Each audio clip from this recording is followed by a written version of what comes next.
Our story begins with a young girl narrating that it is sometimes hard to say who is alive and who isn't. She says most people are scared of the ghosts, but she is not. She sees them regularly. The girl is also not sure that loss of life is what people think it is, after what she's witnessed. During the opening credits, we see a man working on a lifeless body. He gets to work removing the leg with a saw. Working with strong chemicals forces him to wear highly protective clothing. He places a severed head into his bathtub, containing a liquid that seems to erase organic matter. Soon, a car pulls up near his house. Looking at it, the driver says he hates it. When his partner laughs, the man tells him the place is not a joke. A third man is there in the back seat, saying he's not afraid of an old man. The driver, Diaz, insults him for his ignorant words. He seems to possess experience regarding the person they came to see. The man in the passenger seat heard the man eats his victims. This makes the man in the back laugh. The one they came to see is known as the Candy Butcher. Supposedly, he gets his name from blood being sweet to him. After hearing all this, the man in the back seat, Reggie, comes out to knock on the high-reputation man's door. Instead of the Candy Butcher,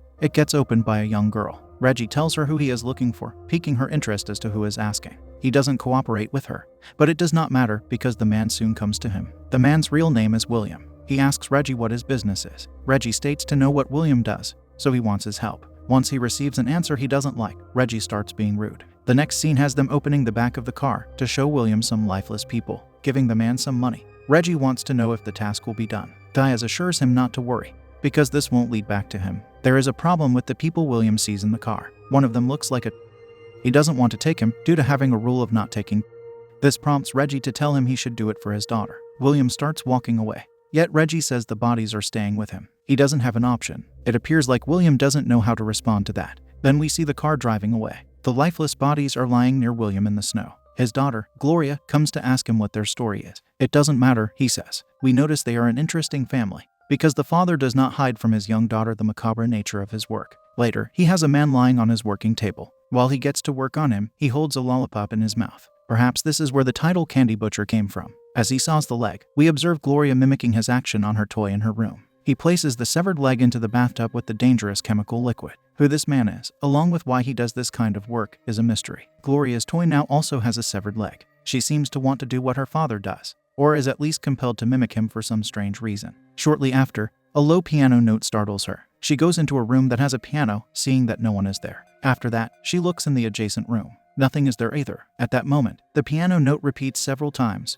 causing Gloria to slowly turn around. She perceives the lifeless man her dad is working on, playing that single note repeatedly. He turns to look at her suddenly, in his deceased form. This terrifies the girl to rush back to her bed. She hides under her blanket with the toy she just mutilated. Upon removing her blanket, she perceives the other victim her dad received standing there. He looks at the scared girl with his lifeless eyes. Switching back to William, he goes to work on the woman. He starts by cutting her shirt open, revealing an injury on her side. When he puts his ear close to her to listen for something, she shocks him by waking up. All he can tell her is to calm down, followed by injecting her with a syringe. After doing that, we see he doesn't know what to do. We then get a flashback showing us the people who lost their lives. The man tells the lady not to worry, because he will fix whatever problem they are facing now. He exits the car, and the boy asks what will happen if he doesn't come back. Another man shows him a gun, saying they will come after him. Shortly after, the guys from earlier arrive to shoot them while they're sitting in the car. That's how they ended up at William's place. Following this, the lady who survived wakes up, restrained in bed. She struggles, but the ropes hold her well. Meanwhile, William sits elsewhere, counting his money. He hears her muffled screams. He also looks at a paper cut out of a house, before placing it in the money jar. It seems like it's something he's aiming to buy. Coming to the lady, he informs her that if she does not calm down, she will rip her stitches open. Gloria enters the room too. All she has to say about seeing someone struggling for freedom is that this stranger ruined her mom's dress. She leaves afterward. In the next scene, she tells her father he left blood on the floor prior to beginning scrubbing it. She is also curious to know what they should do about the lady. William just wants to make sure she is okay. Disagreeing with him, Gloria thinks he should have let her meat become deceased. Her dad has to kneel to tell his daughter he is not a monster. If they did not save her, they would be no better than the bad guys. She is forced to agree with him, at least for the moment. As the girl goes back to scrubbing the floor, she hallucinates a burnt man behind the door. Frightened, she mentions this to her father, who replies that she's imagining things again. We wonder what kind of things Gloria has hallucinated throughout her life, along with how long she has been having her delusions. Then William enters the room with the wounded lady. He tells her he will remove her gag if she does not question her unusual situation. She also shouldn't scream. If she puts his daughter in danger, he will deliver great trouble to her. Instead of telling him she understands, she just struggles again. When he leaves, we see Gloria was standing behind the door the entire time. She tells the captive she is wearing her mom's dress. She also wants her to know this isn't her house, and she's not a guest. After going over a list of things she should not do, Gloria tells her to nod if she understands her. The lady does. It seems like she complies with the girl, but not with her dad. Gloria is interested in her earrings, so she undoes her gag, prompting the lady to say she can keep them. Subsequently, the captive asks her to undo her hand restraints. However, she makes the mistake of calling Gloria a little girl. Taking offense to this, she tells the lady what her name is in addition to demanding that she not call her little girl. Since she gave her name, the lady gives hers too, which is Jackie. She now asks to have her hands freed while using Gloria's name. Yet the girl is too smart to be fooled that easily. She thanks Jackie for the earrings before leaving. At a different time, William overhears his daughter talking to who he thinks is herself. She says the lady doesn't belong there, meaning Jackie. Once he leaves, we see Gloria was talking to the lifeless boy, who looks sad. In the morning, William sees her wearing Jackie's earrings. She tells him Jackie gave them to her, injecting the man with concern. At first, he didn't even know who she was talking about because he doesn't know Jackie's name. Quickly figuring out who she meant, he enters Jackie's room to soon notice her wound has reappeared. This makes him tell Gloria to get his emergency kit from the basement. Unfortunately, that is a scary place for the girl to venture into, but she has no other choice. She enters the basement, where she finds what her dad asked of her. She also finds a picture that contains her mother. Following this, she looks at the furnace for an uncomfortably long time. In a few seconds, the burnt man reappears to scare her out of the basement. Since he is not one of the recently deceased, we wonder who he is. Gloria delivers the kit to her dad, and he starts using it. Of all the ways we could have imagined him helping Jackie, he starts transfusing his blood to her. The man is willing to sacrifice his blood to help someone who could be troublesome. While he does it, Gloria perceives two of the lifeless guys that were with her. It doesn't seem to trouble her too much. Later, Gloria narrates again that she doesn't meet many good people anymore. She thinks it could be the reason her father tries to be one. She worries about her mom's dress being stained. The girl does not want her father to burn it, yet they have certain rules that dictate for him to do so. Oddly enough, she thinks they are a normal family. Gloria then watches Jackie lie in bed. Upon waking up, Jackie gets informed of what happened to her. She sees Gloria wearing the earrings she gave her. She compliments how they look on the girl. Now that Jackie is awake, Gloria lets her dad know about it. When William enters, she asks what he's going to do to her. She wants to be set free.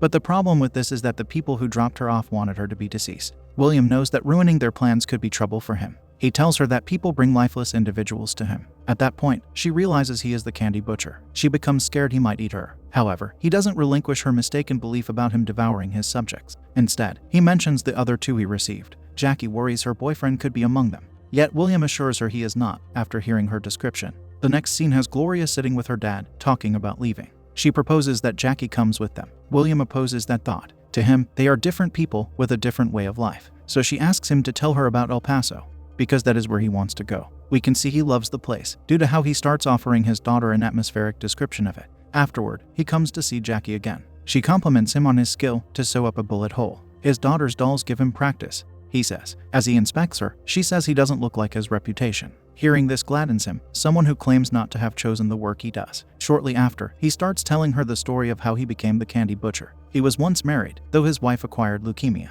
At the hospital with her, someone approached him that needed help with his friend's injury. William tried to help him. Alas, the injury was too much to reverse. That man's friend prevented William from calling the police by pointing a gun at him. They weren't hunters, like the man told him they were. They were robbers. That man held William, along with his daughter, in their house for days. Eventually, his deceased friend began to rot. William dealt with him by burning the man in the basement's furnace. We now realize that is very likely who Gloria keeps perceiving. Later, the other man gave William $10,000 from the money he stole for doing what he did. But he also threatened William with bringing harm to his daughter if he ever called the police on him. Soon misfortune struck, in the form of William's wife meeting her demise. Additionally, lifeless bodies kept getting brought to him, and he could not stop it. If he refused to accept them, Gloria's safety would be at stake. She has seen a lot of the deceased in their house. Having spoken about all of this, the man seems troubled. He wants to get his daughter out of this mess. Then he asks Jackie about her life, for the reason that good people don't come to his house. She tells him she never took anyone's life. She also tells him he doesn't know what a hard life is,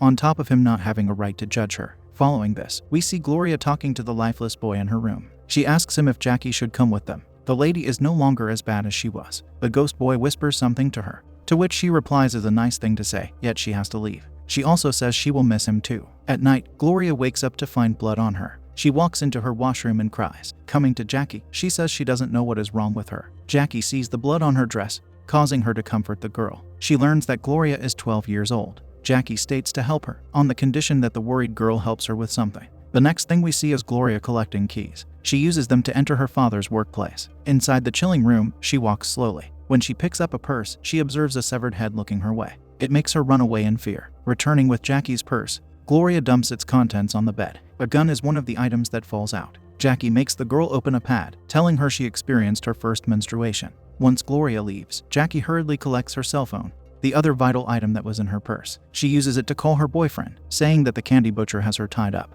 She does not know where she is, but she says it looks like a farm. Her boyfriend assures Jackie he will find her. He also advises her not to make her captor mad. After the phone call, she pushes all the items down from the bed. The gun fires as it hits the floor. This is awful for her, because it wakes William up. First, he comes to his daughter in the washroom. Seeing her bloody dress, he wants to inspect her. This leaves her no choice except to tell him the uncomfortable truth of the blood's origin. The man has a hard time responding to that. Therefore, he leaves. Next, he enters Jackie's room, where he sees the gun on the floor. Soon Gloria comes in to say Jackie was helping her. The restrained lady confirms that statement when Gloria leaves. William angrily tells Jackie that his daughter is not supposed to be in that room. However, after he places the items back in her purse, he thanks her for helping Gloria. Her purse gets hidden near the money jar. Switching to Jackie's boyfriend, Carter, we see he is angry. He comes to Reggie, yelling at him about why his girlfriend called him. Surprisingly, he thinks she is supposed to have lost her life. He seems to want that to be the case. Since she is alive, this creates a problem for both of them. Back at the house, Gloria asks her dad if Jackie can join them for breakfast.